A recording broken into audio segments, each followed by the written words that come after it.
Here with reaction, Outkick founder Clay Travis and Red State Deputy Editor Kira Davis. Kira, we'll start with you. The general consensus, she has not risen to the occasion.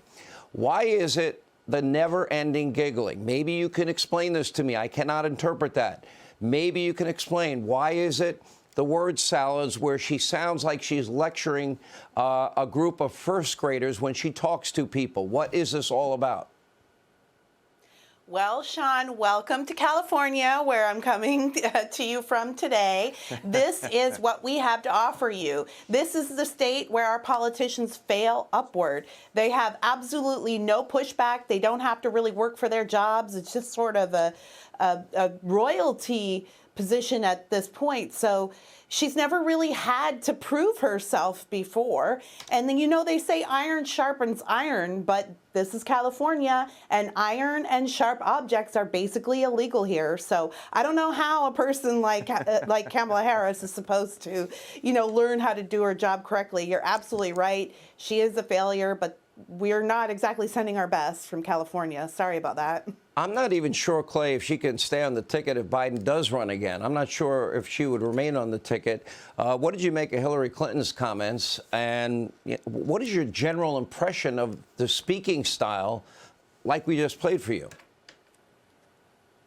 Kamala Harris talks in two different ways. One, like she's talking to kindergartners, as evidenced by the story about strapping in and going in. That's what astronauts do. We kind of understand. You remember her talking about the moon and how you could see it. She talks like she's reading a storybook to kindergartners.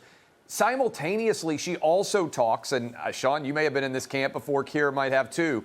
When you've got to get to a 500-word limit on a paper and you've only got about 300 words of opinion, and you kind of massage the other 200 words over and over again to get to that 500, that's a bad combo for somebody who's a heartbeat away from the presidency. And I actually think, Sean, she is the single best asset that Joe Biden has in his 2024 campaign. Because if he were not to run, it would be racist and sexist by the identity politics rules that govern the Democrats now for her not to be the nominee. And I think what you're seeing is, and I told you a couple of weeks ago on the show, I don't think there's any doubt that Joe Biden's going to run, even at 82 years old, even for Weekend at Bernie's 2, the sequel to Weekend at Bernie's 1, which was his first election, because this keeps Democrats from having to reconcile and deal with Kamala Harris as the nominee and getting absolutely slaughtered out there in 2024, because she would lose to whoever the Republicans put up,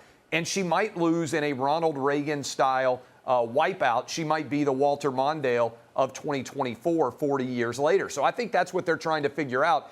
And you know this, Sean, when the New York Times absolutely lambasts you like they did in that front page article today, that is basically the propaganda arm of the Democrat Party. If they won't say anything nice about Kamala Harris, there's nobody out there that will say anything nice. She's in real trouble for politically viability going forward. Could she ever win, Kira? Could she win the nomination? No, I don't think so. Let us not forget that when she had more than 15 seconds to talk during the 2020 primaries, she crashed and burned like a Chinese spy balloon being shot down over South Carolina. So absolutely not. I don't think she has a prayer. Touche. Great analogy. We appreciate you being with us, Kira. Thank you. Clay Travis, thank you. When we come back,